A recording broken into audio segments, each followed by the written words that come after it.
어제 새벽 뉴욕 증시가 올해 들어 최대 낙폭을 보이며 3% 이상 급락했습니다. 어제 광복절로 휴장했던 우리 주식시장은 오늘 이 여파로 하락 출발했는데요. 미국 증시가 출렁인 이유는 장단기 채권의 금리 역전 현상 때문인데 경기 침체의 강력한 신호탄으로 받아들여지고 있습니다. R의 공포라고도 부르는 현상인데요. 오늘 금요일에 와시스에서는 이 내용 정철진 경제평론가로부터 자세히 설명 들어보겠습니다. 어서 오세요. 네, 안녕하십니까. 자, 앞서 제가 잠깐 언급했습니다만 이 R의 공포라는 단어가 지금 전면에 등장하고 있는데 네. 용어 설명부터 좀 부탁드릴게요. 네, 일단 이 R은 recession, 경기 침체라는 뜻의 그 약자, 그 앞에 그 R을 따오게 된 건데요. 가장 네. 앞에요.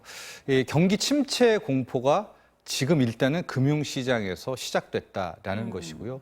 그럼 어떤 식으로 금융침체의 그 신호를 우리가 알 수 있는가? 네. 오늘 집중적으로 살펴보게 될 미국 국채의 장단기 금리 역전 현상이 지금 연속적으로 나타나고 있다. 그러니까 여기서부터 우리가 드디어 금융시장의 R의 공포, 경기 침체가 현실화되고 있고 이렇게 된다면은 빠르면 뭐 6개월 내 네. 아니면 평균적으로 22개월 정도 후에는 실질적으로 굉장한 경기 침체, 경기 불황이 왔기 때문에 뭐 지금 금융시장이 요동을 치고 있는 겁니다. 네. 근데 최근 들어서 계속 그 세계 경제 불황에 대한 우려는 있어 왔는데 네. 그 방금 말씀하신 것처럼 그 최근 미국 증시가 연중 가장 큰 폭으로 급락한 그 이유, 네. 그 장단기 금리 역전 네. 이게 아주 심상치 않게 받아들여지고 있는 거죠. 그렇습니다. 이게 좀 복잡하고 어려운 이야기이기도 네. 한데요. 이제 미국 국채는 그 만기 기간에 따라서 단기물, 장기물 나누게 됩니다. 가령 3개월짜리 국채도 있거든요. 3개월 내에 상환하는. 그리고 2년짜리도 있고요. 5년짜리도 있고 10년, 30년이 있는데 일단 우리가 이제 5년 밑을 단기물이라고 하고요. 네. 국채, 10년 국채서부터는 또 장기물이라는 표현을 쓰게 되는데요. 일반적으로 우리가 이제 돈을 빌릴 때도 장기로 빌릴 때 이자를 더 쳐줍니다. 그렇겠죠. 그렇습니다. 돈을 빌려주는 사람 입장에서도 내일 갚을게라고 하는 것과 10년 뒤 갚을게라고 할 때는 10년 동안에 뭐 어떤 일이 일어날 줄 모르잖아요. 은행에서도 그렇고 개인 간에서 그렇고. 그래서 이제 10년짜리 장기로 갈수록 이자는 더 높게 쳐주게 마련인데 네. 지금 이 장단기 금리 역전이라는 것은 뭐냐? 장기물이라고 할 수 있는 10년물이 있고요.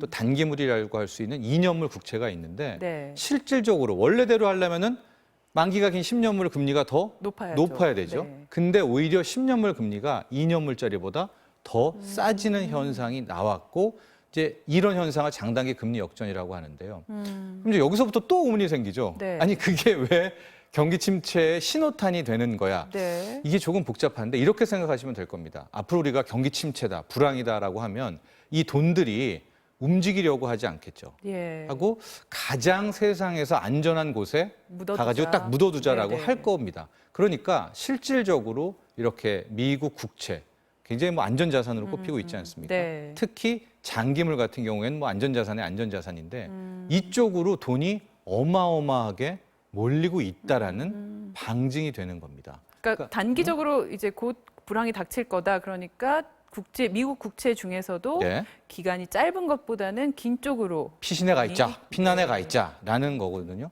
그러니까 실질적으로 이렇게 되니까 어떤 현상이 일어나느냐? 이제 미국 이 국채를 발행하는 쪽에서는 내가 이제 돈을 빌린다는 거 아닙니까? 네. 그러니까 10년 동안의 기간을 두고 돈을 빌릴게라고 발행을 하는데 지금 돈을 빌려주겠다는 사람이 줄을 서 있는 거예요. 막 네. 10년물, 30년물에는 돈들이 쏟아져 들어오니까. 그러니까 굳이 높은 금리를 안 줘도 쳐줄 필요가 없겠네요. 쳐줄 필요가 없죠. 그래서 이 장기물 금리가 뚝뚝 떨어지고 있고 그런 현상이 결국은 경기 침체의 신호다라는 것이고요.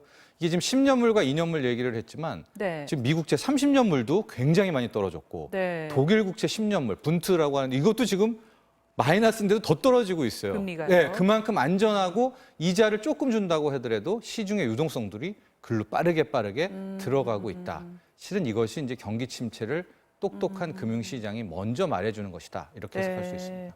근데 지난 3월에 이미 그 미국 국채 가운데 3개월 만기 국채와 10년 만기 국채의 금리가 이미 역전이 된 적이 있었잖아요. 그렇습니다. 근데 이번에 또 2년물과 10년물이 역전이 됐는데 네. 이번이 좀 더 좀 심각하게 받아들여지는 것 같다는 느낌이 맞습니다. 있는데요. 예, 지난 어떤- 3월에는 이제 10이어하고 3months, 즉 10년 만기하고 3개월 물이 한번 역전이 됐었고요. 네. 그때도 이 단기 3개월물보다 10년물 국채 금리가 더 싸진 거예요. 그래서 주식시장이 한번 급락한 적이 있었는데 네. 이번에는 2년짜리 만기하고 10년짜리가 역전이 됐는데 실은 우리가 보통의 장단기 금리 역전이다라고 할 때는 예. 이 2년짜리와 10년물, 2년물과 10년물을 많이 보고 있거든요. 네. 하고 이제 과거의 상태를 보면 가장 최근에 역전된 적이 2005년에 한번 나타났다가 네. 2007년부터는 이게 고착화되면서 쫙 갔고요.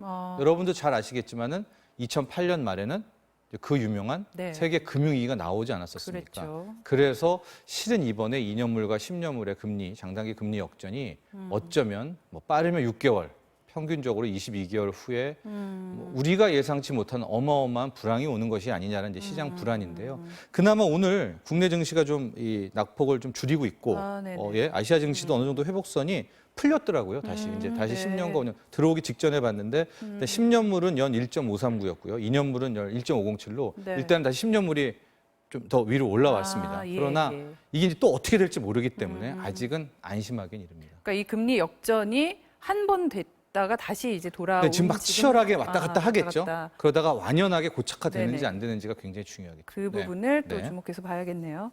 자, 그럼 이번에 이렇게 금리가 역전된 원인은 어디 네. 있습니까? 그러니까 왜 경기 불황이라고 하지? 이제 여러 사례들이 있는데 일단 미국은 조금 뒤에 설명을 해드리고요. 예. 중국이 굉장히 안 좋습니다. 중국 가장 최근 통계는 산업 생산 지수가 7월짜리가 17년 만에 최악이고요. 네. 독일은 2분기가 어제 나왔었죠. 마이너스 성장률을 네. 기록을 할 정도로 지금 유럽 경기도 굉장히 안 좋고. 그럼 이제 중국은 또 왜 안 좋나? 네. 바로 그 핵심은 미중 무역 전쟁에서 찾아볼 수가 있습니다. 우리 수출이 연초 이후 굉장히 안 좋았던 것도 반도체 네. 경기에 나쁜 것도 있지만 미중 무역 전쟁에 영향을 받은 것이고요. 그렇죠. 일본도 지금 무역 굉장히 안 좋습니다. 네, 미중 무역 네. 전쟁의 여파로. 그러니까 우리, 일본, 독일, 중국 즉 수출을 주력하는 회사들이 지금 다 꺾였거든요, 지표들이. 예. 그러니까 그 핵심을 찾아가다 보면 이제 미중 무역 전쟁이 역시 가장 큰 핵심적 요인이다라고 볼 수가 있겠고요. 네. 여기에 이제 유럽 쪽에서는 노딜 브렉시트 우려라든가 또 지금 홍콩 사태도 최근 들어서 좀 영향을 미치고 있어요. 네. 또 미국과 중동 간의 그 어떤 이란과의 그 지정학적 리스크 이런 것들이 전반적으로 글로벌 경기에 대한 우려를 키우고 있는 것이죠. 예.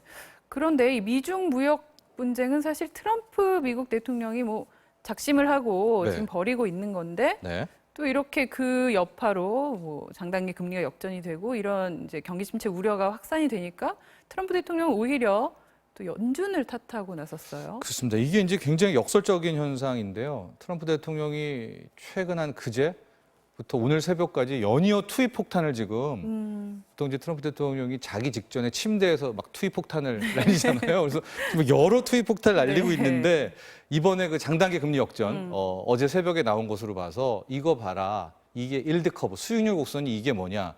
연준 내가 그렇게 말했는데 내 말을 안 듣더니 미국 경제를 이제 다 망치고 있다. 경기를 페드 연방준비제도 이사회가 연준이 다 붙잡고 있다라고 이제 연준 탓을 하는데 이게 무슨 얘기냐면요. 네. 트럼프 대통령 입장에서는 연준이 더 강하게 금리 인하를 하게 되면 뭐 0.25%포인트 인하가 아니라 0.5%포인트 아예 막 1%포인트씩 금리 인하를 하면 이건 전형적인 경기 부양을 하겠다라는 뜻 아니겠습니까? 한번 네, 해보자. 네. 그러면 안전자산으로 피신해 가고 있던 돈들이 내가 굳이 뭐 여기까지 가 있어. 그럼 다시 돌아와서 이 돈을 굴리면서 이게 뭐 주식이든 부동산이든 갈 수가 있는데 연준이 작년부터 뭐 금리 올린다고 하다가 네, 예, 네. 이번에 내린다고 하는데도 찔끔 내려가지고 경기 부양의 사인을 이렇게 안 주니까 시장이 불신하는 거 아니냐. 근데 이렇게 압박을 하고 있는 건데 예. 여기에 대해서는 지금 많은 경제학자들도 근데 실은 이런 우려를 키운 거는 미중 무역 전쟁이거든요. 그렇죠. 그거는 트럼프 대통령이 작년 3월부터 시작한 게 본인이 글로벌 세계 경기를 타격을 주고 네. 있는 겁니다. 그래서 뭐 아전인수격이 아니냐는 예. 이번 트윗에 대한 논란들은 많이 있습니다. 그러니까 자기가 말하자면 뭐 거칠게 말해서 망가뜨려 놓고 네, 연준한테 이거 빨리 되돌려라 뭐 그렇죠. 이렇게 예. 지금 압박을 하고 있다라고 트럼프 봐도. 다운 또 압박이다라는 댓글도 네. 있더라고요. 네. 그렇다면 그 평론님께서는 그 연준이 실제로 금리 인하를 상당히 좀 큰 폭으로 하면 네. 이런 경기 침체, 단기적인 경기 침체 우려를 좀 불식할 수 있다. 아. 이렇게 보십니까? 어떻게? 일단은 거기서부터는 이제 좀 많은 논리들을 좀 들어봐야 될 것 같아요. 네. 우선 이번에 장단기 금리 역전을 경기 침체 신호가 아닐 수가 있다라고 주장하는 의견들이 나오고 있어요. 네. 그러니까 그때는 맞아왔지만 과거에 뭐 5차례 금리 예, 역전이 예. 있었을 때 역사적으로. 예외 없이 역사적으로요. 예외 없이 70년대 이후에 경기 불황이 왔었지만 예. 이번에는 좀 다르다라는 주장을 하는 네. 특히 이제 이게 바로 전 연준 의장인 제넷 옐런 연준 의장도 이런 얘기를 하고 있는데요. 왜냐하면 왜 예, 어떻게 그런 일단 현재 미국 주장을 경제를 보라는 거죠. 고용은 지금 가장 좋고 오늘 새벽에 나왔던 뭐 소비 지표도 나쁘지 않았고 네네. 주식 시장이 최근에 급락했지만 뭐 연일 신고가 경신. 그러니까 굉장히 좋은 상태다 경기가. 근데 여기에서 갑자기 경기 불황으로 빠진다라는 것이 너무나 급박한 생각이고 네네. 지금은 어떤 미중 무역 전쟁에 따른 일시적인 현상이다. 게다가 예. 이 장단기 금리 역전을 우리가 과거만큼 믿어서는 안 되는 게 이제 예. 이 옐런 연준 주장입니다. 과거에는 금리가 막 연 3%, 4% 이런 시대였잖아요. 예. 그러니까 그때는 이 금리 역전이라는 게 굉장히 파워풀한 이슈였는데 지금은 금리 자체가 저금리 시대. 예, 저금리 시대이기 때문에 뭐 2년물과 10년물이 붙었다 떨어졌다 하는 것을 과거만큼 민감하게 받아들일 필요는 없다라고 이제 생각을 하고 있습니다. 네. 그렇기 때문에 지금도 굉장히 의견이 충돌되잖아요. 예, 예. 그러니까 이제 연준이 과연 어떻게 할까? 시장은 뭐 9월에는 금리 인하가 또 할 것이다 뭐 이렇게 나오고 있는데 네. 연방준비제도 이사회라는 미국의 연준에 대해서도 우리가 한번 생각해 봐야 돼요. 예. 연준은 미국의 중앙은행이고요. 네네. 뭐 트럼프 대통령 행정부의 수장이 압박한다고 해서 거기에 꼭 보조를 맞추는 그런 것도 국가기관이 예, 아니죠. 예. 게다가 또 네. 연준은 뭐 세계 중앙은행일 정도로 네. 게다가 정부 지분이 오히려 민간 지분보다 조금 적습니다. 네, 재무부 네. 지분이요. 네. 뭐 어떤 민간의 은행 가문들이 많이 차지하고 있는 이런 곳이기 때문에 정말로 트럼프 대통령이 요구한 대로 뭐 0.5% 포인트 나아가서 1% 포인트 인하를 할지는 그 폭에 대해서는 우리가 아직까지는 예단할 수가 없는 이제 그런 상황인데요. 다만 네. 힌트는 좀 알 수가 있는 게 예. 이달 말에 이제 잭슨홀에서 잭슨홀 미팅이라는 곳에서 제롬 파월 예, 연준 예. 의장이 또 이야기를 할 겁니다. 8월에는 미국의 금리 결정회의, 그러니까 FOMC 회의가 없고 이제 9월에 있거든요. 네. 대신에 이 제롬 파월 연준 의장이 이 잭슨홀 미팅에서 어떤 이야기를 할까? 과연 트럼프의 말대로 할까? 근데 이것도 또 딜레마인 게요. 네. 그 연준이 뭐 1%포인트 인하를 한다라고 하면은 예. 이제 미국 금리는 나아가서 제로 금리를 향하게 되는 그렇죠. 예, 그런 상황이 되면 그렇게 했는데도 만약에 효과가 없을 경우에는 그 이후에 쓸 수 있는 여력이 정말 없어지는 그다음에 그런 양적 심각한 완화죠. 상황이. 그러니까 뭐 양적 완화 나중에 또 설명드리겠지만 스탠딩 레포 이렇게 되면은 이거는 그야말로 막 돈을 뿌리는 형태가 돼버리거든요. 네네. 그럼 그 뒤에 찾아올 어마어마한 물가 상승률, 하이퍼 인플레이션 이런 것들을 연준이 다 고려한다면 과연 트럼프 대통령의 요구대로 금리를 큰 폭으로 낮추고 나아가서는 4차, 5차 또 달러를 찍어내는 양적 완화를 네. 할까? 그래서 현재로서는 일단은 현상을 좀 객관적으로 보고요. 이제 이달 말에 있게 될 제롬 파월의 예. 입을 한번 우리가 주목해 봐야 될 것 예. 같습니다. 앞서 뭐 잠깐 말씀해 주시지만 그 우리 증시가 외부 변수에 너무나 또 취약한 네. 구조이지 않습니까? 그래서 우려도 많은데 좀 앞으로 어떻게 좀 전망하시는지 마지막으로 설명해 주시죠. 일단은 당분간은 글로벌 증시와 연동되고요. 미국 증시를 굉장히 많이 봐야 될 것 같습니다. 게다가 지금 우리는 미중 무역 전쟁이라는 악재 하나에 네. 또 일본의 경제 침략 이 두 가지 경제 보복이라는 이제 두 가지 이슈가 맞물려 있잖아요. 그렇죠. 그렇기 때문에 저는 일단 보수적 접근이 아무리 좀 많이 빠졌지만 현 상태가 좋지 않을까 또 이렇게 권하고 싶습니다. 네, 말씀 잘 들었습니다. 자, 금요일의 오아시스 오늘은 여기서 마무리하겠습니다. 지금까지 정철진 경제평론가와 함께했습니다. 말씀 고맙습니다.